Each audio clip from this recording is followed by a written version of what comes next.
8 October 2024 ਦਾ ਦਿਨ ਇਤਿਹਾਸ ਦੇ ਪੰਨਿਆਂ ਦੇ ਵਿੱਚ ਹਮੇਸ਼ਾ ਲਈ ਦਰਜ ਹੋ ਗਿਆ।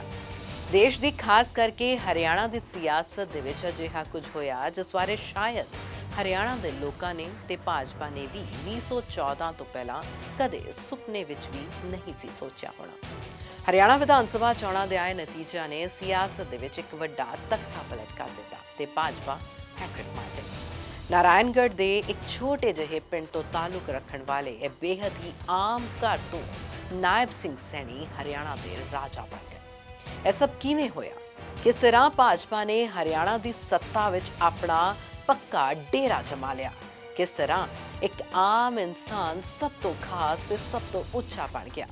ਵੇਖਦੇ ਹਾਂ ਹਰਿਆਣਾ ਦੇ ਤਖਤਾ ਪਲਟ ਦੀ ਸਭ ਤੋਂ ਵੱਡੀ ਕਹਾਣੀ। ਸਤਿ ਸ਼੍ਰੀ ਅਕਾਲ, ਮੈਂ ਹਾਂ ਤੁਹਾਡੇ ਨਾਲ ਪ੍ਰਪਾਨੀ ਅਨੇਜਾ। ਸਵਾਗਤ ਹੈ ਤੁਹਾਡਾ ਸਾਡੀ ਖਾਸ ਪੇਸ਼ਕਸ਼ ਨਾਇਬ ਜਾਂ ਨਾਇਕ ਦੀ ਜਿੱਤ।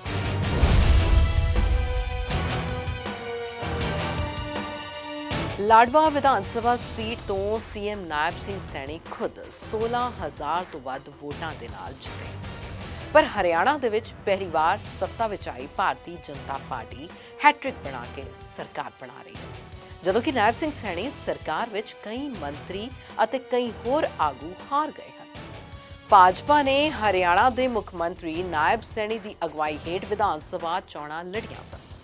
ਲਗਾਤਾਰ ਤੀਜੀ ਵਾਰ ਸਰਕਾਰ ਬਣਾਉਣ ਵਾਲੀ ਪਹਿਲੀ ਪਾਰਟੀ ਬਣ ਗਈ ਹੈ ਭਾਰਤੀ ਜਨਤਾ ਪਾਰਟੀ। 200 ਦਿਨ ਦੇ ਮੁੱਖ ਮੰਤਰੀ ਨਾਇਬ ਸਿੰਘ ਸੈਣੀ ਫਿਰ ਇੱਕ ਵਾਰੀ ਹਰਿਆਣਾ ਦੇ ਸੀਐਮ ਬਣਨ ਲਈ ਤਿਆਰ ਹਨ।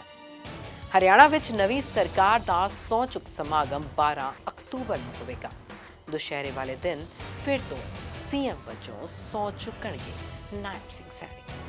ਇਸ ਮੌਕੇ ਜਿੱਥੇ ਭਾਜਪਾ ਦੇ ਵਿੱਚ ਖੁਸ਼ੀ ਹੈ, ਉੱਥੇ ਹੀ ਖੁਸ਼ੀ ਸਾਬਕਾ ਮੁੱਖ ਮੰਤਰੀ ਮਨੋਹਰ ਲਾਲ ਖੱਟਰ ਤੇ ਮੌਜੂਦਾ ਮੁੱਖ ਮੰਤਰੀ ਨਾਇਬ ਸੈਣੀ ਵੱਲੋਂ ਸਾਂਝੀ ਕੀਤੀ गई। सुनते हैं कि कुछ क्या उन्होंने। लाडवा के लोगों का दिल से धन्यवाद करता हूं। मैं हरियाणा के 2 करोड़ 80 लाख लोगों का दिल से धन्यवाद करता हूं और अपने लोकप्रिय प्रधानमंत्री विश्व के नेता आदरणीय नरेंद्र मोदी जी, ये पूरा का पूरा श्रेय मैं आदरणीय मोदी जी को देता हूं।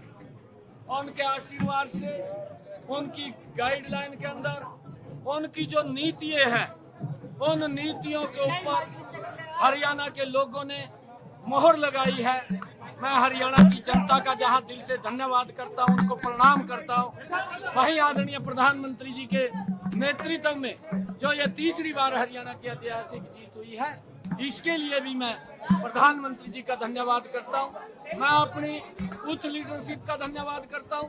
मैं हरियाणा के लाखों भारतीय जनता पार्टी के कार्यकर्ताओं का दिल से बहुत बहुत धन्यवाद करता हूं कि जिनकी कड़ी मेहनत और पसीना बहा करके उन्होंने इस ऐतिहासिक जीत का जो दिलवाई है, वो पूरे धन्यवाद के पात्र है। मैं पूरे हरियाणा के लोगों को दिल से बहुत बहुत धन्यवाद करता हूं। लेकिन कांग्रेस के लोग जिस प्रकार का लगातार एक झूठ बोलने का, भ्रम फैलाने का काम कर रहे थे, जनता ने कांग्रेस की बात को नकारा, भारतीय जनता पार्टी की बात को उन्होंने सराहा, स्वीकार किया।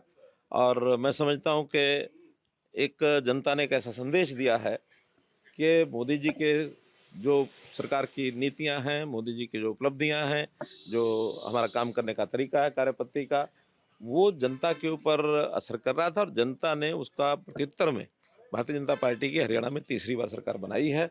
और ये अपने आप में एक रिकॉर्ड बना है कि हरियाणा में आज तक किसी भी पार्टी की लगातार तीसरी बार सरकार नहीं बनी थी। पहली बार भारतीय जनता पार्टी ने हरियाणा में लगातार तीसरी बार सरकार बनाई। नहीं, मुद्दा तो यही था। मुद्दा ये था कि हमने जितना हरियाणा के किसान के लिए, हरियाणा के जवान के लिए, हरियाणा के पहलवान के लिए किया है, कांग्रेस तो कर ही नहीं सकती है। और ये चीज़ लोगों को पता है।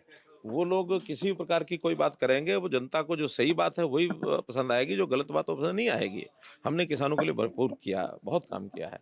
इसलिए मैं तो आज इस समय इतना ही संक्षेप में कहना चाहूँगा कि जो चीज़ जनता ने महसूस की, कांग्रेस के भ्रम में नहीं आई है। यहाँ का लोकतंत्र, हरियाणा का लोकतंत्र बहुत ही परिपक्व है। जनता बड़ी परिपक्व है और जनता ने एक हमारे कामों पर, मोदी जी की नीतियों पर एक मुहर लगाई है और मैं इसका श्रेय जनता को देता हूँ, भारतीय जनता पार्टी के कार्यकर्ताओं को देता हूँ।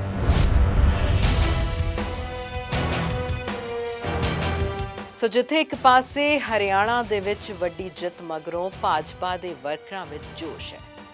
ਮੁੱਖ ਮੰਤਰੀ ਤੇ ਸਾਬਕਾ ਮੁੱਖ ਮੰਤਰੀ ਨੇ ਜਨਤਾ ਦਾ ਧੰਨਵਾਦ ਕੀਤਾ ਹੈ। ਉੱਥੇ ਹੀ ਪ੍ਰਧਾਨ ਮੰਤਰੀ ਨੇ ਵੀ ਜਨਤਾ ਦਾ ਧੰਨਵਾਦ ਕੀਤਾ। ਪ੍ਰਧਾਨ ਮੰਤਰੀ ਨੇ ਹਰਿਆਣਾ ਦੇ ਵੋਟਰਾਂ ਦਾ ਵਿਸ਼ੇਸ਼ ਤੌਰ ਤੇ ਧੰਨਵਾਦ ਕੀਤਾ। ਜਿੱਤ ਤੋਂ ਬਾਅਦ ਦੇਰ ਸ਼ਾਮ ਨੂੰ ਦਿੱਲੀ ਵਿਖੇ ਪਾਰਟੀ ਹੈੱਡਕੁਆਰਟਰਸ ਪਹੁੰਚੇ ਸਨ ਪ੍ਰਧਾਨ ਮੰਤਰੀ, ਜਿੱਥੇ ਉਹਨਾਂ ਹਰਿਆਣਾ ਦੇ ਨਤੀਜਿਆਂ ਲਈ ਆਮ ਜਨਤਾ ਤੇ ਵਰਕਰਾਂ ਦਾ ਧੰਨਵਾਦ ਕੀਤਾ। ਪ੍ਰਧਾਨ ਮੰਤਰੀ ਨੇ ਪਾਰਟੀ ਵਰਕਰਾਂ ਨੂੰ ਦਫ਼ਤਰ ਵਿਖੇ ਸੰਬੋਧਨ ਕੀਤਾ। ਇਸ ਮੌਕੇ ਪੀਐਮ ਨੇ ਕਿਹਾ ਕਿ ਝੂਠ ਦੀ ਕੁੱਟੀ ਤੇ ਵਿਕਾਸ ਦੀ ਗਾਰੰਟੀ ਭਾਰੀ ਪਈ। ਪੀਐਮ ਨੇ ਕਿਹਾ ਕਿ ਬੀਜੇਪੀ ਸਭ ਤੋਂ ਵੱਧ ਦਿਲਾਂ ਵਿੱਚ ਵਸਣ ਵਾਲੀ ਪਾਰਟੀ ਬਣ ਗਈ ਹੈ। ਇਸ ਮੌਕੇ ਪੀਐਮ ਮੋਦੀ ਨੇ ਕਾਂਗਰਸ ਤੇ ਨਿਸ਼ਾਨਾ ਵੀ ਵਿੰਨਿਆ। ਉਹਨਾਂ ਕਿਹਾ ਕਿ ਕਾਂਗਰਸ ਦਾ ਸ਼ਾਹੀ ਪਰਿਵਾਰ ਰਿਜ਼ਰਵੇਸ਼ਨ ਦਾ ਵਿਰੋਧੀ ਹੈ। ਅਰਾਜਕਤਾ ਫੈਲਾ ਕੇ ਦੇਸ਼ ਨੂੰ ਕਮਜ਼ੋਰ ਕਰਨ ਦੀ ਸਾਜ਼ਿਸ਼ ਰਚੀ ਜਾ ਰਹੀ ਹੈ। ਚੋਣ ਨਤੀਜਿਆਂ ਤੋਂ ਸਾਫ਼ ਹੋ ਗਿਆ ਹੈ ਕਿ ਪਾਰਟੀ ਇੱਕ ਪਰਜੀਵੀ ਪਾਰਟੀ ਹੈ। ਕਾਂਗਰਸ ਦੇਸ਼ ਦੀ ਹਰ ਸੰਸਥਾ ਤੇ ਦਾਗ ਲਗਾਉਣ ਦਾ ਕੰਮ ਕਰ ਰਹੀ ਹੈ। ਇਸ ਮੌਕੇ ਪੀਐਮ ਮੋਦੀ ਨੇ ਹੋਰ ਕੀ ਕੁਝ ਕਿਹਾ ਔਰ ਕਿਸ ਤਰੀਕੇ ਦੇ ਨਾਲ ਖੁਸ਼ੀ ਦੇ ਵਿੱਚ ਲੋਕਾਂ ਦਾ ਧੰਨਵਾਦ ਕੀਤਾ, ਆਓ ਸੁਣਦੇ ਹਾਂ। आज हरियाणा में झूठ की गुट्टी पर विकास की गारंटी भारी पड़ी है। हरियाणा की जनता ने नया इतिहास रच दिया है। शायद आप लोगों को पूरी जानकारी नहीं होगी, हरियाणा का गठन 1966 में हुआ था। इतने वर्षों में बड़े बड़े दिग्गजों ने इस राज्य का नेतृत्व किया। शायद हिंदुस्तान में बहुत कम राज्य के नेता ऐसे होते हैं जिनको पूरा हिंदुस्तान जानता है।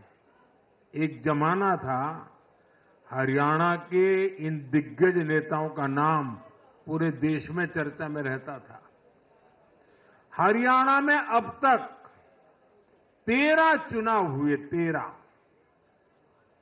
13 चुनावों में से 10 चुनावों में हरियाणा के लोगों ने हर 5 साल के बाद सरकार बदली, लेकिन इस बार हरियाणा के लोगों ने जो किया है वो अभूतपूर्व है। वो पहले कभी नहीं हुआ।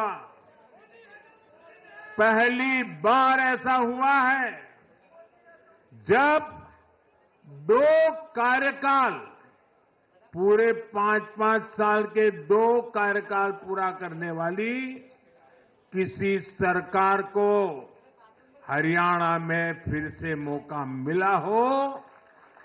ये भारतीय जनता पार्टी को तीसरी बार मौका मिला है। यहां के लोगों ने सिर्फ तीसरी बार हमारी सरकार नहीं बनाई, बल्कि हमें सीटें भी ज्यादा दी हैं और वोट शेयर भी ज्यादा दिया है। ऐसा लगता है हरियाणा के लोगों ने छप्पर फाड़कर वोट दिया है। इस जनादेश की गूंज दूर दूर तक जाएगी। भाजपा दुनिया का सिर्फ सबसे बड़ा दल ही नहीं है, भाजपा सबसे ज्यादा दिलों में भी बसी हुई है। हरियाणा में जनता ने विकास के मुद्दे पर भाजपा की हैट्रिक लगाई। भाजपा ने कांग्रेस के कुशासन से मुक्ति दिलाई, इसलिए गुजरात और मध्य प्रदेश की जनता 2 दशक से भी ज्यादा समय से वहां अपना आशीर्वाद बनाए हुए है। अरुणाचल प्रदेश और गोवा में तीसरी बार भाजपा ने सरकार बनाई है। यूपी और बिहार में कानून का राज स्थापित करने वाली भाजपा एनडीए की सरकार को लोग बार बार मौका दे रहे हैं। असम, त्रिपुरा और उत्तराखंड में लगातार 2 टर्म से भाजपा की सरकार है। जहां जहां भाजपा सरकार बनाती है, वहां की जनता लंबे समय तक भाजपा को समर्थन देती है। और दूसरी तरफ कांग्रेस की हालत कैसी है? पिछली बार कब कांग्रेस की किसी सरकार की वापसी हुई है? यानी जो सरकार में थे, कितने साल पहले वो दोबारा आए थे? करीब 13 साल पहले 2011 में असम में उनकी सरकार लौटी थी, बाकी एक भी नहीं लौटी। उसके बाद भी जितने चुनाव हुए, लोगों ने कहीं भी कांग्रेस को सेकंड टर्म नहीं दिया है।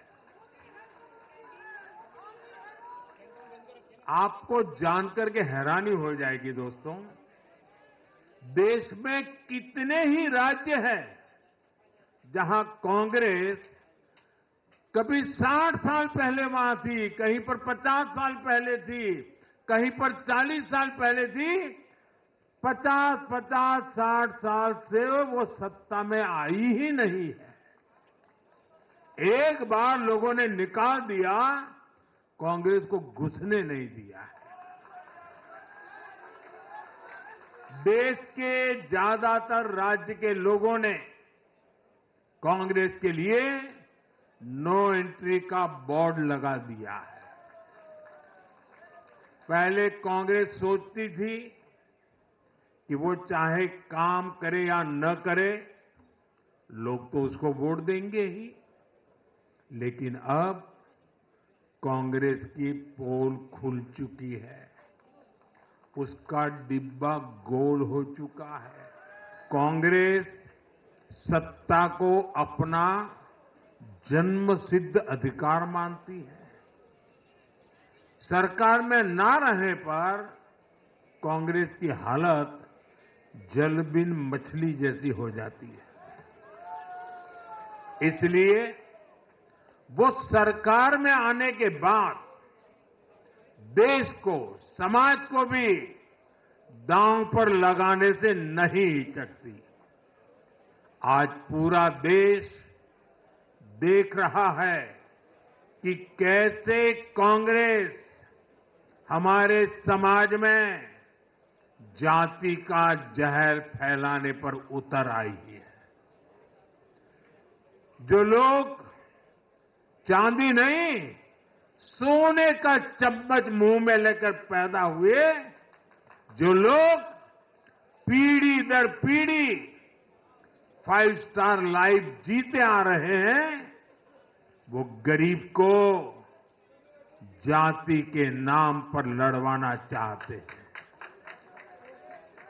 हमारे दलित, पिछड़े, आदिवासी समाज को भूलना नहीं है। ये कांग्रेस है जिसने दलितों, पिछड़ों पर सबसे ज्यादा अत्याचार किया है। ये कांग्रेस है जिसने उन्हें इतने दशकों तक रोटी, पानी, मकान से वंचित रखा।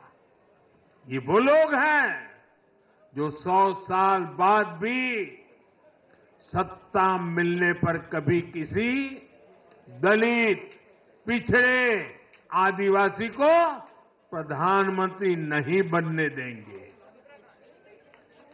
सच्चाई ये है कि कांग्रेस का परिवार दलितों, पिछड़ों, आदिवासियों इनसे नफरत करता है, उनसे चिढ़ता है।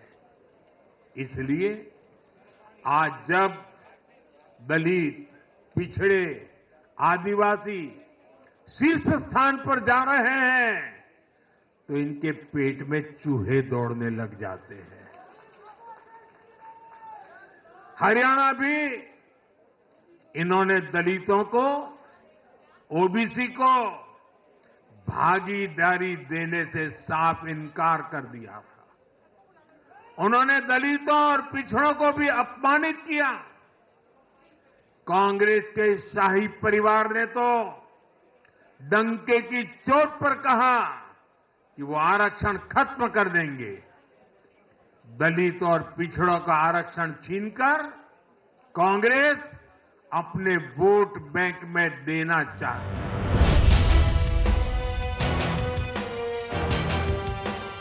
ਸੋ ਭਾਜਪਾ ਦਾ ਫਾਰਮੂਲਾ ਹਰਿਆਣਾ ਵਿੱਚ ਤੀਜੀ ਵਾਰ ਹਿੱਟ ਹੋ ਗਿਆ, ਪਰ ਮੋੜ ਨਾਲ। ਜਾਟ ਬਨਾਮ ਗੈਰ ਜਾਟ ਦੀ ਰਾਜਨੀਤੀ ਰਾਹੀਂ ਉਸਨੇ ਗੈਰ ਜਾਟਾਂ ਨੂੰ ਇਕੱਠਾ ਕੀਤਾ ਅਤੇ ਜਾਟ ਦੇ ਗੜ ਵਿੱਚ 7 ਨਵੀਆਂ ਸੀਟਾਂ ਵੀ ਜਿੱਤੀਆਂ। ਹਰਿਆਣਾ ਦੇ 57 ਸਾਲਾਂ ਦੇ ਇਤਿਹਾਸ ਦੇ ਵਿੱਚ ਪਹਿਲੀ ਵਾਰ ਕੋਈ ਪਾਰਟੀ ਲਗਾਤਾਰ ਤੀਜੀ ਵਾਰ ਸਰਕਾਰ ਬਣਾਉਣ ਜਾ ਰਹੀ ਹੈ। 8 ਅਕਤੂਬਰ ਨੂੰ ਐਲਾਨੇ ਗਏ ਚੋਣ ਨਤੀਜਿਆਂ ਵਿੱਚ ਭਾਜਪਾ ਨੇ ਹਰਿਆਣਾ ਵਿੱਚ ਕੁੱਲ 48 ਸੀਟਾਂ ਜਿੱਤੀਆਂ ਹਨ। ਇਸਨੇ 2019 ਵਿੱਚ 40 ਅਤੇ 2014 ਵਿੱਚ 47 ਸੀਟਾਂ ਜਿੱਤੀਆਂ ਸਨ। ਇਸ ਚੋਣ ਦੇ ਵਿੱਚ ਭਾਜਪਾ ਨੇ 22 ਨਵੀਆਂ ਸੀਟਾਂ ਜਿੱਤੀਆਂ ਅਤੇ ਮੌਜੂਦਾ 26 ਨੂੰ ਬਚਾਉਣ ਵਿੱਚ ਵੀ ਕਾਮਯਾਬ ਰਹੀ। ਕਿਵੇਂ ਭਾਜਪਾ ਨੇ 2024 ਵਿੱਚ ਹਰਿਆਣਾ ਵਿੱਚ ਰਿਕਾਰਡ ਜਿੱਤ ਹਾਸਲ ਕੀਤੀ? ਕਿਵੇਂ ਸਾਰੀ ਭਵਿੱਖਬਾਣੀਆਂ ਦੇ ਉਲਟ ਕਾਂਗਰਸ ਸਿਰਫ 37 ਸੀਟਾਂ ਤੇ ਹੀ ਸਿਮਟ ਗਈ?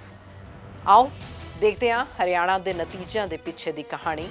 सब तो पहला 3 आंकड़े जो जानना महत्वपूर्ण है। सो हरियाणा विच किसान अंदोलन, अग्निपथ स्कीम, पहलवाना के रोज जिहे मुद्दों के हुंदियां भी भाजपा पहला नालों भी जोरदार रूप में सत्ता विच वापसी करन जा रही है। भारतीय जनता पार्टी ने 90 विचों 48 सीटां उत्ते जित हासिल की है, जबकि कांग्रेस 37 सीटां नाल बहुमतों खुंज गई।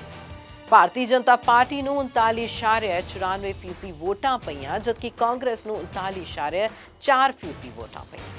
ਚੋਣਾਂ ਤੋਂ ਪਹਿਲਾਂ ਸਿਆਸੀ ਤੇ ਮੀਡੀਆ ਹਲਕਿਆਂ ਵਿੱਚ ਚਰਚਾ ਸੀ ਕਿ ਹਰਿਆਣਾ ਦੇ ਵਿੱਚ ਕਾਂਗਰਸ ਦੀ ਹਵਾ ਦਾ ਭਾਜਪਾ ਨੂੰ ਭਾਰੀ ਨੁਕਸਾਨ ਹੋਵੇਗਾ। ਇਸੇ ਸਾਲ ਯਾਨੀ ਕਿ 2024 ਵਿੱਚ ਹੋਈਆਂ ਲੋਕ ਸਭਾ ਚੋਣਾਂ ਵਿੱਚ ਕਾਂਗਰਸ ਪਾਰਟੀ ਨੇ ਸੂਬੇ ਦੀਆਂ ਕੁੱਲ 10 ਵਿੱਚੋਂ 5 ਸੀਟਾਂ ਉੱਤੇ ਜਿੱਤ ਹਾਸਲ ਕੀਤੀ ਸੀ। इन्हां चोणां विच भारतीय जनता पार्टी नूं 46.11%, जबकि कांग्रेस नूं 43.67% वोटां पईआं सन।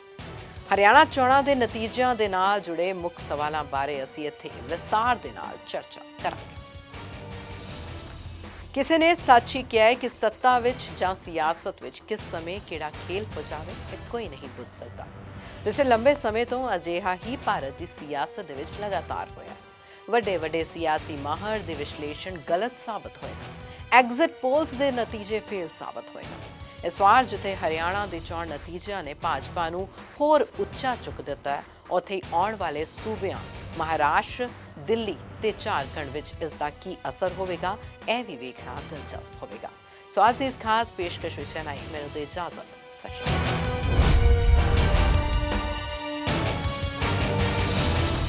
ਭਾਜਪਾ ਨੇ ਮੌਜੂਦਾ ਸੀਟਾਂ ਦਾ 67% ਬਰਕਰਾਰ ਰੱਖਿਆ, 22 ਨਵੀਆਂ ਸੀਟਾਂ ਜਿੱਤੀਆਂ। 2019 ਦੀਆਂ ਵਿਧਾਨ ਸਭਾ ਚੋਣਾਂ ਵਿੱਚ ਭਾਜਪਾ ਨੇ 40 ਸੀਟਾਂ ਜਿੱਤੀਆਂ ਸਨ। ਇਹਨਾਂ ਵਿੱਚੋਂ 2024 ਵਿੱਚ 27 ਸੀਟਾਂ ਬਰਕਰਾਰ ਰੱਖੀਆਂ ਗਈਆਂ ਹਨ। ਇਸ ਦਾ ਮਤਲਬ ਹੈ ਕਿ ਇਸ ਨੇ ਮੌਜੂਦਾ 3 ਵਿੱਚੋਂ 2 ਸੀਟਾਂ ਜਿੱਤੀਆਂ ਹਨ। ਇਸ ਤੋਂ ਇਲਾਵਾ 22 ਨਵੀਆਂ ਸੀਟਾਂ ਵੀ ਜਿੱਤੀਆਂ। ਦੂਜੇ ਪਾਸੇ ਕਾਂਗਰਸ ਨੇ 19 ਨਵੀਆਂ ਸੀਟਾਂ ਜਿੱਤੀਆਂ, ਪਰ ਪੁਰਾਣੀਆਂ ਸੀਟਾਂ ਦਾ 50% ਬਰਕਰਾਰ ਨਹੀਂ ਰੱਖ ਸਕੀ। ਇਸ ਕਾਰਨ ਕਾਂਗਰਸ ਨੂੰ ਨਵੀਆਂ ਸੀਟਾਂ ਜਿੱਤਣ ਦਾ ਲਾਭ ਨਹੀਂ ਮਿਲਿਆ।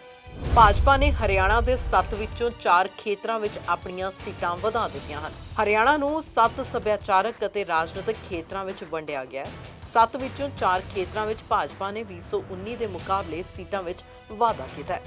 ਬਾਗੜ, ਦੱਖਣੀ ਹਰਿਆਣਾ ਅਤੇ ਮੇਵਾਤ ਬੈਲਟ ਵਿੱਚ ਕੋਈ ਫਰਕ ਨਹੀਂ ਪਿਆ। ਜੀਟੀ ਰੋਡ ਬੈਲਟ ਦਿੱਲੀ ਤੋਂ ਚੰਡੀਗੜ੍ਹ ਤੱਕ ਸੜਕ ਦੇ ਨਾਲ 6 ਜ਼ਿਲ੍ਹੇ ਜੀਟੀ ਰੋਡ ਬੈਲਟ ਦੇ ਅਧੀਨ ਆਉਂਦੇ ਹਨ। ਇਸ ਵਿੱਚ ਪੰਚਕੂਲਾ, ਕੁਰੂਕਸ਼ੇਤਰ, ਪਾਣੀਪਤ, ਯਮੁਨਾਨਗਰ, ਕਰਨਾਲ ਅਤੇ ਅੰਬਾਲਾ ਦੀਆਂ 23 ਸੀਟਾਂ ਸ਼ਾਮਲ ਹਨ। ਇਨ੍ਹਾਂ ਜ਼ਿਲ੍ਹਿਆਂ ਵਿੱਚ ਆਬਾਦੀ ਦਾ ਵੱਡਾ ਹਿੱਸਾ ਪੰਜਾਬੀਆਂ ਦਾ ਹੈ, ਜੋ 1947 ਵਿੱਚ ਵੰਡ ਤੋਂ ਬਾਅਦ ਪਾਕਿਸਤਾਨ ਤੋਂ ਆਏ ਸਨ। ਭਾਜਪਾ ਨੇ 2014 ਵਿੱਚ ਇਸ ਖੇਤਰ ਤੋਂ 21 ਅਤੇ 2019 ਵਿੱਚ 12 ਸੀਟਾਂ ਜਿੱਤੀਆਂ ਸਨ। ਇਸ ਵਾਰ ਭਾਜਪਾ ਇੱਥੋਂ 14 ਸੀਟਾਂ ਜਿੱਤਣ ਵਿੱਚ ਕਾਮਯਾਬ ਰਹੀ। ਬਾਂਗਰ ਬੈਲਟ ਪੰਜਾਬ ਨਾਲ ਲੱਗਦੇ ਹਰਿਆਣਾ ਦੇ 2 ਜ਼ਿਲ੍ਹੇ ਜ਼ੀਂਦ ਅਤੇ ਕੈਥਲ ਬਾਂਗਰ ਬੈਲਟ ਵਿੱਚ ਆਉਂਦੇ ਹਨ। ਇਹਨਾਂ ਦੋਵਾਂ ਜ਼ਿਲ੍ਹਿਆਂ ਵਿੱਚ ਕੁੱਲ 9 ਸੀਟਾਂ ਹਨ।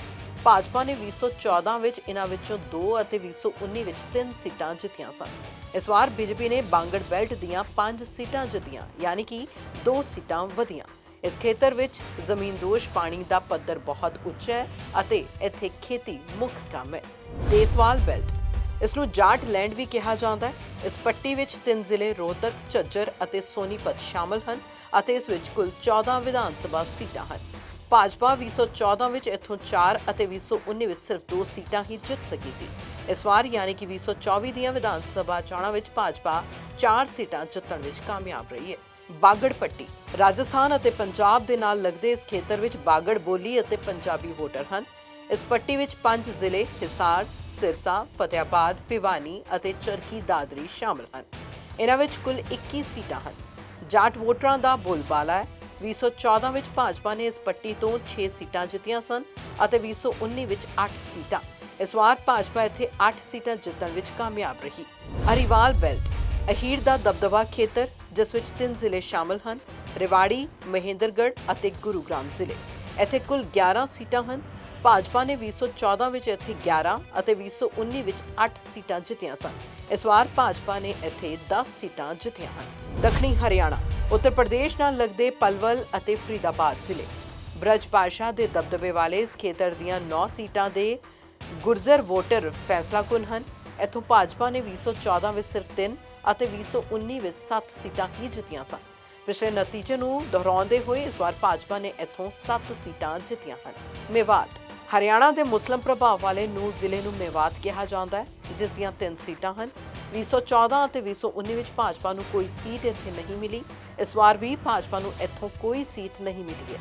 ਮੇਵਾਤ ਵਿੱਚ ਲਗਭਗ 70% ਆਬਾਦੀ ਮੁਸਲਮਾਨ ਹੈ। ਜਾਟ ਦੇ ਗੜ੍ਹ ਵਿੱਚ ਭਾਜਪਾ ਨੇ 7 ਨਵੀਆਂ ਸੀਟਾਂ ਜਿੱਤੀਆਂ। ਹਰਿਆਣਾ ਵਿੱਚ ਭਾਜਪਾ ਨੇ ਜਾਟ ਬਨਾਮ ਗੈਰ ਜਾਟ ਦੇ ਫਾਰਮੂਲੇ ਤੇ ਲਗਾਤਾਰ ਤੀਜੀ ਵਾਰ ਚੋਣਾਂ ਲੜੀਆਂ ਹਨ। ਹਾਲਾਂਕਿ ਚੋਣ ਪ੍ਰਬੰਧਾਂ ਕਾਰਨ ਭਾਜਪਾ ਨੇ ਜਾਟ ਦੇ ਗੜ੍ਹ ਵਿੱਚ ਵੀ ਪਕੜ ਬਣਾ ਲਈ ਹੈ। ਭਾਜਪਾ ਨੇ 22 ਨਵੀਆਂ ਸੀਟਾਂ ਜਿੱਤੀਆਂ, ਜਿਨ੍ਹਾਂ ਵਿੱਚੋਂ 7 ਸੀਟਾਂ ਜਾਟ ਬਹੁਲ ਬਾਗੜ ਅਤੇ ਦੇਸਵਾਲ ਬੈਲਟ ਵਿੱਚ ਜਿੱਤੀਆਂ ਗਈਆਂ। ਇਸ ਤੋਂ ਇਲਾਵਾ ਮਾਹਰ, ਪੰਜਾਬੀ ਅਤੇ ਸ਼ਹਿਰੀ ਬਹੁਲਤਾ ਵਾਲੀ ਜੀਟੀ ਰੋਡ ਪੱਟੀ ਨੂੰ ਭਾਜਪਾ ਦੀ ਕਮਜ਼ੋਰ ਕੜੀ ਮੰਨ ਰਹੇ ਸਨ, ਪਰ ਉੱਥੇ ਵੀ ਭਾਜਪਾ ਨੇ 7 ਨਵੀਆਂ ਸੀਟਾਂ ਜਿੱਤੀਆਂ ਹਨ। ਭਾਜਪਾ ਨੇ 22 ਨਵੀਆਂ ਸੀਟਾਂ ਜਿੱਤੀਆਂ, ਜਿਨ੍ਹਾਂ ਵਿੱਚੋਂ 7 ਸੀਟਾਂ ਜਾਟ, ਬੁਹਾਲ, ਬਾਗੜ ਅਤੇ ਦੇਸਵਾਲ ਬੈਲਟ ਵਿੱਚ ਜਿੱਤੀਆਂ ਗਈਆਂ। ਇਸ ਤੋਂ ਇਲਾਵਾ ਭਾਜਪਾ ਦੀ ਇਸ ਰਿਕਾਰਡ ਜਿੱਤ ਦੇ 5 ਵੱਡੇ ਕਾਰਨ ਹਨ। ਇਸ ਨੂੰ ਇਸ ਤਰ੍ਹਾਂ ਸਮਝੋ, ਭਾਜਪਾ ਨੇ ਕੁੱਲ 90 ਸੀਟਾਂ ਤੇ ਉਮੀਦਵਾਰ ਖੜੇ ਕੀਤੇ, ਜਿਨ੍ਹਾਂ ਚੋਂ 48 ਤੇ ਜਿੱਤ ਪ੍ਰਾਪਤ ਹੋਈ, ਯਾਨੀ ਕਿ ਲਗਭਗ 56%, ਜਦੋਂ ਕਿ ਭਾਜਪਾ ਨੇ 60 ਸੀਟਾਂ ਤੇ ਟਿਕਟਾਂ ਬਦਲੀਆਂ, ਜਿਨ੍ਹਾਂ ਚੋਂ 34 ਤੇ ਜਿੱਤ ਪ੍ਰਾਪਤ ਕੀਤੀ, ਭਾਵ ਲਗਭਗ 57%। ਮਤਲਬ ਟਿਕਟਾਂ ਬਦਲਣ ਦਾ ਭਾਜਪਾ ਦਾ ਫਾਰਮੂਲਾ ਕੰਮ ਕਰ ਗਿਆ। ਖੱਟਰ ਦੀ ਥਾਂ ਸੈਣੀ ਨੂੰ ਮੁੱਖ ਮੰਤਰੀ ਬਣਾਉਣ ਦੀ ਚਾਲ ਕਾਮਯਾਬ ਰਹੀ। ਮਨੋਹਰ ਲਾਲ ਖੱਟਰ, ਜੋ ਕਿ ਆਰਐਸਐਸ ਪਿਛੋਕੜ ਅਤੇ ਪੰਜਾਬੀ ਭਾਈਚਾਰੇ ਤੋਂ ਆਉਂਦੇ ਹਨ, ਲਗਭਗ 9.5 ਸਾਲ ਹਰਿਆਣਾ ਦੇ ਮੁੱਖ ਮੰਤਰੀ ਰਹੇ। ਚੋਣਾਂ ਤੋਂ 6 ਮਹੀਨੇ ਪਹਿਲਾਂ ਮਾਰਚ 2024 ਵਿੱਚ ਖੱਟਰ ਦੀ ਥਾਂ ਨਾਇਬ ਸਿੰਘ ਸੈਣੀ ਨੂੰ ਮੁੱਖ ਮੰਤਰੀ ਬਣਾਇਆ ਗਿਆ ਸੀ। ਹਰਿਆਣਾ ਦੀ 44% ਤੋਂ ਵੱਧ ਓਬੀਸੀ ਆਬਾਦੀ ਨੂੰ ਜਿੱਤਣ ਦੀ ਚਾਲ ਚਲੀ ਗਈ ਸੀ। ਇਸ ਤੋਂ ਇਲਾਵਾ ਪਾਰਟੀ ਦੇ ਸਰਵੇ ਵਿੱਚ ਪਾਇਆ ਕਿ ਕਿਸਾਨ ਅੰਦੋਲਨ ਅਤੇ ਮਹਿਲਾ ਪਹਿਲਵਾਨਾਂ ਦੇ ਵਿਰੋਧ ਕਾਰਨ ਖੱਟਰ ਖਿਲਾਫ ਸੱਤਾ ਵਿਰੋਧੀ ਲਹਿਰ ਹੈ। ਇਸ ਤੋਂ ਇਲਾਵਾ ਖੱਟਰ ਚੋਣ ਪ੍ਰਚਾਰ ਤੋਂ ਵੀ ਗੈਰ ਹਾਜ਼ਰ ਰਹੇ। ਇੱਥੋਂ ਤੱਕ ਕਿ ਸੂਬੇ ਦੇ ਜ਼ਿਆਦਾਤਰ ਪੋਸਟਰਾਂ ਵਿੱਚ ਖੱਟਰ ਦਾ ਚਿਹਰਾ ਵੀ ਨਜ਼ਰ ਨਹੀਂ ਆਇਆ। ਪੀਐਮ ਨਰਿੰਦਰ ਮੋਦੀ ਨੇ ਹਰਿਆਣਾ ਵਿੱਚ 4 ਰੈਲੀਆਂ ਕੀਤੀਆਂ। ਭਾਜਪਾ ਦਾ ਜਾਟ ਬਨਾਮ ਗੈਰ ਜਾਟ ਫਾਰਮੂਲਾ ਤੀਜੀ ਵਾਰ ਕਾਮਯਾਬ। ਹਰਿਆਣਾ ਵਿੱਚ 36 ਭਾਈਚਾਰੇ ਹਨ। ਇਹਨਾਂ ਵਿੱਚ ਸਭ ਤੋਂ ਵੱਡਾ ਭਾਈਚਾਰਾ 27% ਜਾਟ ਹੈ। ਭਾਜਪਾ ਨੇ ਗੈਰ ਜਾਟ ਰਾਜਨੀਤੀ ਕਰਨੀ ਸ਼ੁਰੂ ਕਰ ਦਿੱਤੀ। ਭਾਜਪਾ, ਜਿਸ ਨੂੰ ਰਵਾਇਤੀ ਤੌਰ ਤੇ ਉੱਚ ਜਾਤੀਆਂ ਦੀ ਪਾਰਟੀ ਕਿਹਾ ਜਾਂਦਾ ਹੈ, ਉਸ ਨੂੰ ਬ੍ਰਾਹਮਣ, ਪੰਜਾਬੀ, ਬਣੀਆਂ ਤੇ ਰਾਜਪੂਤ ਵੋਟਾਂ ਦਾ ਭਰੋਸਾ ਸੀ। ਇਸ ਤੋਂ ਇਲਾਵਾ ਪਾਰਟੀ ਨੇ ਪਛੜੇ ਅਤੇ ਦਲਿਤ ਵੋਟ ਬੈਂਕ ਨੂੰ ਮਜ਼ਬੂਤ ਕਰਨ ਦੀ ਕੋਸ਼ਿਸ਼ ਕੀਤੀ। ਇਹ ਫਾਰਮੂਲਾ 2014 ਅਤੇ 2019 ਤੋਂ ਬਾਅਦ ਇਸ ਵਾਰ ਵੀ ਕਾਮਯਾਬ ਰਿਹਾ। ਇਸ ਦੀ ਇੱਕ ਉਦਾਹਰਣ ਦੇਖੋ। ਹਰਿਆਣਾ ਵਿੱਚ ਅਨੁਸੂਚਿਤ ਜਾਤੀ ਯਾਨੀ ਕਿ ਐਸਸੀ ਦੀ ਆਬਾਦੀ ਲਗਭਗ 20% ਹੈ, ਜਿਸ ਲਈ 17 ਸੀਟਾਂ ਰਾਖਵੀਆਂ ਹਨ। 2019 ਵਿੱਚ ਭਾਜਪਾ ਨੇ ਇਹਨਾਂ ਵਿੱਚੋਂ 4 ਸੀਟਾਂ ਜਿੱਤੀਆਂ ਸਨ। ਇਸ ਵਾਰ ਭਾਜਪਾ ਨੇ 8 ਐਸਸੀ ਰਾਖਵੀਆਂ ਸੀਟਾਂ ਹਾਸਲ ਕੀਤੀਆਂ ਹਨ। ਜੇਜੇਪੀ ਦਾ ਸਮਰਥਨ ਆਧਾਰ ਗੁਆਚਿਆ, ਭਾਜਪਾ ਨੂੰ ਫਾਇਦਾ ਹੋਇਆ। 2019 ਦੀਆਂ ਚੋਣਾਂ ਵਿੱਚ ਜੇਜੇਪੀ ਨੇ 10 ਸੀਟਾਂ ਜਿੱਤੀਆਂ ਸਨ, ਜਿਨ੍ਹਾਂ ਵਿੱਚੋਂ 5 ਬਾਗੜ, 4 ਬਾਂਗਰ ਅਤੇ 1 ਜੀਟੀ ਰੋਡ ਬੈਲਟ ਸੀਟ। 2024 ਵਿੱਚ ਜੇਜੇਪੀ ਦਾ ਸਫਾਇਆ ਹੋ ਗਿਆ ਸੀ। ਭਾਜਪਾ ਅਤੇ ਕਾਂਗਰਸ ਨੇ ਜੇਜੇਪੀ ਦੀਆਂ 10 ਸੀਟਾਂ ਤੇ ਲੀਡ ਹਾਸਲ ਕੀਤੀ ਸੀ। ਭਾਜਪਾ 4 ਸੀਟਾਂ ਨੇ ਕਬਜ਼ਾ ਕਰ ਲਿਆ। ਇਹਨਾਂ ਵਿੱਚੋਂ ਬਾਂਗੜ ਅਤੇ ਬਾਗੜ ਪੱਟੀ ਦੀਆਂ 2-2 ਸੀਟਾਂ ਸ਼ਾਮਲ ਹਨ, ਜਦਕਿ ਕਾਂਗਰਸ ਨੇ 6 ਸੀਟਾਂ ਜਿੱਤੀਆਂ ਹਨ। ਦਰਅਸਲ 2019 ਦੀਆਂ ਚੋਣਾਂ ਤੋਂ ਬਾਅਦ ਭਾਜਪਾ ਅਤੇ ਜੇਜੇਪੀ ਨੇ ਗੱਠਜੋੜ ਕਰਕੇ ਸਰਕਾਰ ਬਣਾਈ ਸੀ। ਜੇਜੇਪੀ ਦੇ ਦੁਸ਼ਯੰਤ ਚੌਟਾਲਾ ਡਿਪਟੀ ਸੀਐਮ ਬਣੇ, ਪਰ ਮਾਰਚ 2024 ਵਿੱਚ ਜੇਜੇਪੀ ਨੇ ਗੱਠਜੋੜ ਤੋੜ ਦਿੱਤਾ ਅਤੇ ਭਾਜਪਾ ਤੋਂ ਵੱਖ ਹੋ ਕੇ ਚੋਣ ਲੜਨ ਦਾ ਫੈਸਲਾ ਕੀਤਾ। ਬੀਜੇਪੀ ਨੂੰ 2019 ਵਿੱਚ ਜੇਜੇਪੀ ਨਾਲ ਗੱਠਜੋੜ ਦਾ ਫਾਇਦਾ 2024 ਵਿੱਚ ਹੋਇਆ ਅਤੇ ਜੇਜੇਪੀ ਨੂੰ ਨੁਕਸਾਨ ਹੋਇਆ। ਭਾਜਪਾ ਦੀਆਂ 150 ਰੈਲੀਆਂ ਕਾਂਗਰਸ ਦੀਆਂ 70 ਮੀਟਿੰਗਾਂ ਨਾਲੋਂ ਵੱਧ ਹਨ। ਭਾਜਪਾ ਨੇ ਹਰਿਆਣਾ ਵਿੱਚ 150 ਦੇ ਕਰੀਬ ਰੈਲੀਆਂ ਕੀਤੀਆਂ। ਇਹਨਾਂ ਵਿੱਚੋਂ 4 ਰੈਲੀਆਂ ਪ੍ਰਧਾਨ ਮੰਤਰੀ ਨਰਿੰਦਰ ਮੋਦੀ ਅਤੇ 10 ਗ੍ਰਹਿ ਮੰਤਰੀ ਅਮਿਤ ਸ਼ਾਹ ਵੱਲੋਂ ਕੀਤੀਆਂ ਗਈਆਂ। ਮੋਦੀ ਦੀ ਰੈਲੀ ਨੇ ਲਗਭਗ 20 ਸੀਟਾਂ ਨੂੰ ਕਵਰ ਕੀਤਾ, ਜਿਸ ਵਿੱਚੋਂ ਭਾਜਪਾ ਨੇ 10 ਸੀਟਾਂ ਤੇ ਕਬਜ਼ਾ ਕੀਤਾ। ਇਸ ਤੋਂ ਇਲਾਵਾ ਯੂਪੀ ਦੇ ਸੀਐਮ ਯੋਗੀ ਆਦਿੱਤਿਆਨਾਥ ਨੇ ਅੱਧੀ ਦਰਜਨ ਤੋਂ ਵੱਧ ਮੀਟਿੰਗਸ ਕੀਤੀਆਂ। ਇਸ ਤੋਂ ਇਲਾਵਾ 40 ਤੋਂ ਵੱਧ ਕੇਂਦਰੀ ਮੰਤਰੀਆਂ ਅਤੇ ਸਾਂਸਦਾਂ ਨੇ ਭਾਜਪਾ ਲਈ ਵੋਟਾਂ ਮੰਗੀਆਂ, ਜਦੋਂ ਕਿ ਕਾਂਗਰਸ ਨੇ ਸਿਰਫ 70 ਮੀਟਿੰਗਾਂ ਕੀਤੀਆਂ। ਇਹਨਾਂ ਵਿੱਚੋਂ 4 ਰੈਲੀਆਂ ਅਤੇ 2 ਰੋਡ ਸ਼ੋਅ ਵਿਰੋਧੀ ਧਿਰ ਦੇ ਨੇਤਾ ਰਾਹੁਲ ਗਾਂਧੀ ਨੇ ਕੀਤੇ, ਜਦਕਿ ਪ੍ਰਿਯੰਕਾ ਗਾਂਧੀ ਨੇ ਰਾਹੁਲ ਨਾਲ 2 ਰੈਲੀਆਂ ਅਤੇ 1 ਰੋਡ ਸ਼ੋਅ ਕੀਤਾ। ਕਾਂਗਰਸ ਦੇ ਰਾਸ਼ਟਰੀ ਪ੍ਰਧਾਨ ਮਲਿਕਾਰਜੁਨ ਖੜਗੇ ਨੇ ਸਿਰਫ 2 ਰੈਲੀਆਂ ਕੀਤੀਆਂ। ਇਸ ਤੋਂ ਇਲਾਵਾ ਹਿਮਾਚਲ ਪ੍ਰਦੇਸ਼ ਦੇ ਮੁੱਖ ਮੰਤਰੀ ਸੁਖਵਿੰਦਰ ਸਿੰਘ ਸੁੱਖੂ ਸਣੇ ਕਈ ਸਾਬਕਾ ਮੁੱਖ ਮੰਤਰੀਆਂ ਅਤੇ ਸਾਂਸਦਾਂ ਨੇ ਕਾਂਗਰਸ ਲਈ ਵੋਟਾਂ ਮੰਗੀਆਂ। ਇਸ ਚੋਣ ਵਿੱਚ ਭਾਜਪਾ ਦੀਆਂ 150 ਰੈਲੀਆਂ ਨੇ ਕਾਂਗਰਸ ਦੀਆਂ 70 ਰੈਲੀਆਂ ਨੂੰ ਪਛਾੜ ਦਿੱਤਾ। 2019 ਦੀਆਂ ਵਿਧਾਨ ਸਭਾ ਚੋਣਾਂ ਵਿੱਚ ਭਾਰਤੀ ਜਨਤਾ ਪਾਰਟੀ ਨੇ 90 ਵਿੱਚੋਂ 40 ਸੀਟਾਂ ਉੱਤੇ ਜਿੱਤ ਹਾਸਲ ਕੀਤੀ ਸੀ। ਭਾਜਪਾ ਨੂੰ 36.49% ਵੋਟਾਂ ਹਾਸਲ ਹੋਈਆਂ ਸਨ। ਕਾਂਗਰਸ ਨੂੰ 31 ਸੀਟਾਂ ਤੇ ਜਿੱਤ ਮਿਲੀ ਸੀ ਤੇ ਇਸ ਨੇ 28.8% ਵੋਟਾਂ ਹਾਸਲ ਕੀਤੀਆਂ ਸਨ। 2019 ਵਿੱਚ ਭਾਰਤੀ ਜਨਤਾ ਪਾਰਟੀ ਨੇ ਜਨਤਾ ਜਨਨਾਇਕ ਪਾਰਟੀ 10 ਸੀਟਾਂ ਯਾਨੀ ਕਿ 14.84% ਦੇ ਕਈ ਆਜ਼ਾਦ ਉਮੀਦਵਾਰਾਂ ਨਾਲ ਰਲ ਕੇ ਸਰਕਾਰ ਬਣਾਈ ਸੀ। ਸਾਲ 2019 ਦੀਆਂ ਲੋਕ ਸਭਾ ਚੋਣਾਂ ਵਿੱਚ ਭਾਰਤੀ ਜਨਤਾ ਪਾਰਟੀ ਨੇ 10 ਦੀਆਂ 10 ਸੀਟਾਂ ਵਿੱਚ ਜਿੱਤ ਹਾਸਲ ਕੀਤੀ ਸੀ। ਭਾਜਪਾ ਦਾ ਵੋਟ ਸ਼ੇਅਰ 58% ਤੋਂ ਵੀ ਵੱਧ ਸੀ। ਇਹ ਉਮੀਦ ਕੀਤੀ ਜਾ ਰਹੀ ਸੀ ਕਿ ਹਰਿਆਣਾ ਵਿੱਚ ਸੱਤਾ ਵਿਰੋਧੀ ਲਹਿਰ ਦੇ ਦਮ ਉੱਤੇ ਕਾਂਗਰਸ ਸੂਬੇ ਦੀ ਸੱਤਾ ਉੱਤੇ 10 ਸਾਲਾਂ ਬਾਅਦ ਵਾਪਸੀ ਕਰੇਗੀ। ਮਾਹਰਾਂ ਦਾ ਕਹਿਣਾ ਹੈ ਕਿ ਹਾਲਾਂਕਿ ਕਿਸਾਨ ਅੰਦੋਲਨ, ਅਗਨੀਪਥ ਸਕੀਮ, ਪਹਿਲਵਾਨਾਂ ਦਾ ਰੋਸ, ਪ੍ਰਵਾਸ ਅਤੇ ਬੇਰੋਜ਼ਗਾਰੀ ਜਿਹੇ ਮੁੱਦੇ ਵੋਟਾਂ ਵਿੱਚ ਅਸਰਦਾਰ ਤਾਂ ਰਹੇ, ਪਰ ਕਾਂਗਰਸ ਨੂੰ ਸੱਤਾ ਤੱਕ ਨਹੀਂ ਪਹੁੰਚਾ ਸਕੇ। ਮਾਹਰਾਂ ਦਾ ਮੰਨਣਾ ਹੈ ਕਿ ਭਾਜਪਾ ਨੇ ਇਹਨਾਂ ਮੁੱਦਿਆਂ ਦਾ ਪਛਾਣਾ ਦੇ ਜੋੜ-ਤੋੜ ਦੀ ਸਿਆਸਤ ਦੇ ਨਾਲ ਮੁਕਾਬਲਾ ਕੀਤਾ। ਇਸ ਦੇ ਨਾਲ ਹੀ ਕਾਂਗਰਸ ਵਿਚਲੀ ਅੰਦਰੂਨੀ ਫੁੱਟ ਤੇ ਭਾਜਪਾ ਦੇ ਓਬੀਸੀ ਚਿਹਰਾ ਲਿਆਉਣ ਜਿਹੇ ਕਦਮਾਂ ਨੇ ਵੀ ਚੋਣਾਂ ਦੇ ਨਤੀਜਿਆਂ ਉੱਤੇ ਅਸਰ ਪਾਇਆ। 2020-2021 ਵਿੱਚ ਕੇਂਦਰ ਸਰਕਾਰ ਵੱਲੋਂ ਲਿਆਂਦੇ ਗਏ 3 ਖੇਤੀ ਕਾਨੂੰਨਾਂ ਦੇ ਵਿਰੋਧ ਵਿੱਚ ਚਲੇ ਕਿਸਾਨ ਅੰਦੋਲਨ ਦੇ ਵਿੱਚ ਹਰਿਆਣਾ ਦੇ ਕਿਸਾਨਾਂ ਵੱਲੋਂ ਵੀ ਵੱਡੇ ਪੱਧਰ ਉੱਤੇ ਸ਼ਮੂਲੀਅਤ ਕੀਤੀ ਗਈ ਸੀ। ਕਿਸਾਨਾਂ ਵੱਲੋਂ MSP ਦੀ ਕਾਨੂੰਨੀ ਗਾਰੰਟੀ ਜਿਹੀਆਂ ਮੰਗਾਂ ਨੂੰ ਲੈ ਕੇ ਅੰਦੋਲਨ ਸ਼ੁਰੂ ਕੀਤਾ ਗਿਆ ਸੀ। ਇਸ ਮਗਰੋਂ 2023 ਵਿੱਚ ਸ਼ੁਰੂ ਹੋਏ ਕਿਸਾਨ ਅੰਦੋਲਨ ਦਾ ਵੀ ਹਰਿਆਣਾ ਵਿੱਚ ਅਸਰ ਦੇਖਣ ਨੂੰ ਮਿਲਿਆ ਸੀ। ਵਿਧਾਨ ਸਭਾ ਚੋਣਾਂ ਦੇ ਪ੍ਰਚਾਰ ਦੌਰਾਨ ਵੀ ਉੱਤਰੀ ਹਰਿਆਣਾ ਵਿੱਚ ਭਾਜਪਾ ਆਗੂਆਂ ਨੂੰ ਕਿਸਾਨਾਂ ਦੇ ਵਿਰੋਧ ਦਾ ਸਾਹਮਣਾ ਕਰਨਾ ਪਿਆ। ਹਰਿਆਣਾ ਦੀ ਸਿਆਸਤ ਬਾਰੇ ਪੋਲਿਟਿਕਸ ਆਫ ਚੌਧਰ ਨਾਂ ਦੀ ਕਿਤਾਬ ਦੇ ਲੇਖਕ ਸਤੀਸ਼ ਤਿਆਗੀ ਕਹਿੰਦੇ ਹਨ ਕਿ ਕਿਸਾਨ ਅੰਦੋਲਨ, ਅਗਨੀਪਥ ਸਕੀਮ ਜਿਹੇ ਮੁੱਦੇ ਆਪਣੀ ਥਾਂ ਉੱਤੇ ਕਾਮਯਾਬ ਰਹੇ ਹਨ, ਪਰ ਇਹ ਮੁੱਦੇ ਸਿੱਧੇ ਤੌਰ ਉੱਤੇ ਜਾਟ ਭਾਈਚਾਰੇ ਨਾਲ ਜੁੜੇ ਸਨ ਅਤੇ ਬਾਕੀਆਂ ਤੇ ਇਹਨਾਂ ਦਾ ਉਨਾ ਪ੍ਰਭਾਵ ਨਹੀਂ ਸੀ। ਜਿਹੜੇ ਲੋਕ ਹਰਿਆਣਾ ਵਿੱਚ ਜਾਟ ਡੋਮੀਨੈਂਸ ਯਾਨੀ ਕਿ ਦਬਦਬੇ ਤੋਂ ਦੁਖੀ ਸਨ, ਉਹਨਾਂ ਨੂੰ ਇਹ ਵਿਸ਼ਵਾਸ ਨਹੀਂ ਹੋਇਆ ਕਿ ਕਾਂਗਰਸ ਜਾਟਾਂ ਦੇ ਦਬਦਬੇ ਵਿੱਚ ਉਹਨਾਂ ਦਾ ਭਲਾ ਕਰ ਸਕੇਗੀ। ਦੂਜੇ ਪਾਸੇ ਕਾਂਗਰਸ ਦੀ ਦਿੱਕਤ ਹੈ ਕਿ ਜੇਕਰ ਉਹ ਗੈਰ ਜਾਟ ਨੂੰ ਮੁੱਖ ਮੰਤਰੀ ਦੇ ਅਹੁਦੇ ਲਈ ਪੇਸ਼ ਕਰਦੀ ਹੈ ਤਾਂ ਬਾਕੀ ਭਾਈਚਾਰੇ ਉਹਨਾਂ ਤੋਂ ਟੁੱਟ ਜਾਣਗੇ ਤੇ ਇੰਡੀਅਨ ਨੈਸ਼ਨਲ ਲੋਕ ਦਲ ਅਤੇ ਜਨਤਾ ਜਨਨਾਇਕ ਪਾਰਟੀ ਜਿਹੀਆਂ ਜਾਟ ਧਿਰਾਂ ਨੂੰ ਫਾਇਦਾ ਮਿਲੇਗਾ। ਕਿਸਾਨ ਅੰਦੋਲਨ ਦਾ ਲੋਕ ਸਭਾ ਚੋਣਾਂ ਵਿੱਚ ਤਾਂ ਅਸਰ ਦਿਖਿਆ, ਪਰ ਇਹ ਸੋਚਿਆ ਜਾ ਰਿਹਾ ਸੀ ਕਿ ਕਾਂਗਰਸ ਆਪਣਾ ਪ੍ਰਦਰਸ਼ਨ ਚੰਗਾ ਕਰੇਗੀ, ਪਰ ਅਜਿਹਾ ਨਹੀਂ ਹੋਇਆ। ਹਰਿਆਣਾ ਵਿੱਚ ਮੁੱਦਿਆਂ ਦੀ ਥਾਂ ਪਛਾਣ ਦੇ ਮਸਲੇ ਨੇ ਵੱਧ ਭੂਮਿਕਾ ਅਦਾ ਕੀਤੀ। ਹਿਸਾਰ, ਜੀਂਦ, ਸਿਰਸਾ, ਭਿਵਾਨੀ ਬੈਲਟ ਨੂੰ ਭਲਵਾਨਾਂ ਦੀ ਬੈਲਟ ਕਿਹਾ ਜਾਂਦਾ ਹੈ, ਪਰ ਇਹਨਾਂ ਥਾਵਾਂ ਉੱਤੇ ਵੀ ਭਾਜਪਾ ਨੇ ਚੰਗੀਆਂ ਸੀਟਾਂ ਕੱਢੀਆਂ ਹਨ। ਇਸ ਤੋਂ ਲੱਗਦਾ ਹੈ ਕਿ ਮੁੱਦਾ ਚੋਣਾਂ ਵਿੱਚ ਇੰਨਾ ਕਾਰਗਰ ਨਹੀਂ ਰਿਹਾ। ਕਾਂਗਰਸ ਦੇ ਬਹੁਮਤ ਲਈ ਲੋੜੀਂਦੀਆਂ ਸੀਟਾਂ ਹਾਸਲ ਕਰਨ ਤੋਂ ਖੁੰਝ ਜਾਣ ਕਾਰਨ ਕਾਂਗਰਸ ਦੀ ਆਪਸੀ ਫੁੱਟ ਵੀ ਮੰਨੀ ਜਾ ਰਹੀ ਹੈ। ਕਈ ਸੀਟਾਂ ਉੱਤੇ ਕਾਂਗਰਸ ਤੋਂ ਬਾਗੀ ਹੋ ਕੇ ਆਜ਼ਾਦ ਤੌਰ ਤੇ ਲੜ ਰਹੇ ਉਮੀਦਵਾਰਾਂ ਨੇ ਵੀ ਪਾਰਟੀ ਨੂੰ ਪੈਣ ਵਾਲੀਆਂ ਵੋਟਾਂ ਨੂੰ ਪ੍ਰਭਾਵਿਤ ਕੀਤਾ ਹੈ। ਕਾਂਗਰਸ ਦੀ ਅੰਦਰੂਨੀ ਪਾਟੋ-ਪਾੜ ਨੇ ਵੀ ਕਾਂਗਰਸ ਨੂੰ ਨੁਕਸਾਨ ਪਹੁੰਚਾਇਆ। ਪਾਰਟੀ ਦੇ ਦਲਿਤ ਚਿਹਰੇ ਕੁਮਾਰੀ ਸ਼ੈਲਜਾ ਤੇ ਭੁਪਿੰਦਰ ਹੁੱਡਾ ਵਿਚਾਲੇ ਨਾਰਾਜ਼ਗੀ ਹਰੇਕ ਦੇ ਸਾਹਮਣੇ ਸੀ। ਜਿੱਥੇ ਕਾਂਗਰਸ ਵਿੱਚ ਕੌਨਫੀਡੈਂਸ ਵੱਧ ਗਿਆ ਸੀ, ਉੱਥੇ ਵਰਕਰਾਂ ਵੱਲੋਂ ਇਹ ਕਿਹਾ ਜਾਣਾ ਸ਼ੁਰੂ ਹੋ ਗਿਆ ਸੀ ਕਿ ਭੁਪਿੰਦਰ ਹੁੱਡਾ ਹੀ ਪਾਰਟੀ ਦਾ ਮੁੱਖ ਮੰਤਰੀ ਚਿਹਰਾ ਹੋਣਗੇ, ਜਿਸ ਨੇ ਇਸ ਨੂੰ ਨੁਕਸਾਨ ਪਹੁੰਚਾਇਆ। ਚੋਣ ਦੰਗਲ ਵਿੱਚ ਪਛਾਣ ਅਤੇ ਮੁੱਦੇ ਦੋਵੇਂ ਆਪਣੀ ਥਾਂ ਕੰਮ ਕਰਦੇ ਹਨ ਤੇ ਇਹਨਾਂ ਚੋਣਾਂ ਵਿੱਚ ਪਛਾਣਾਂ ਦਾ ਜੋੜ-ਤੋੜ ਕਾਂਗਰਸ ਦੇ ਕੰਮ ਆਇਆ। ਅਜਿਹਾ ਲੱਗਦਾ ਹੈ ਕੁਮਾਰੀ ਸ਼ੈਲਜਾ ਨੂੰ ਕਾਂਗਰਸ ਵਿੱਚ ਸਨਮਾਨ ਨਾ ਮਿਲਣ ਦੀ ਗੱਲ ਲੋਕਾਂ ਵਿੱਚ ਫੈਲਣ ਦਾ ਕਾਂਗਰਸ ਨੂੰ ਨੁਕਸਾਨ ਹੋਇਆ। ਸ਼ਾਇਦ ਇਸ ਕਾਰਨ ਕਾਂਗਰਸ ਨੂੰ 2024 ਦੀਆਂ ਲੋਕ ਸਭਾ ਚੋਣਾਂ ਵਿੱਚ ਦਲਿਤ ਹਲਕਿਆਂ ਵਿੱਚੋਂ ਮਿਲਿਆ ਸਮਰਥਨ ਚਲਾ ਗਿਆ।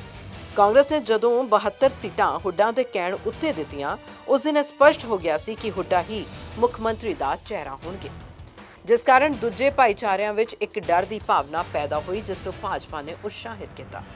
ਕੁਮਾਰੀ ਸ਼ੈਲਜਾ ਨੇ ਚੋਣ ਸਰਗਰਮੀਆਂ ਤੋਂ ਦੂਰੀ ਬਣਾ ਕੇ ਆਪਣੇ ਭਾਈਚਾਰੇ ਨੂੰ ਸੁਨੇਹਾ ਦੇ ਦਿੱਤਾ ਸੀ। ਦੂਜੇ ਪਾਸੇ ਜਾਟ ਅਤੇ ਗੈਰ ਜਾਟ ਦਾ ਪਾੜਾ ਵੱਧਦਾ ਚਲਾ ਗਿਆ।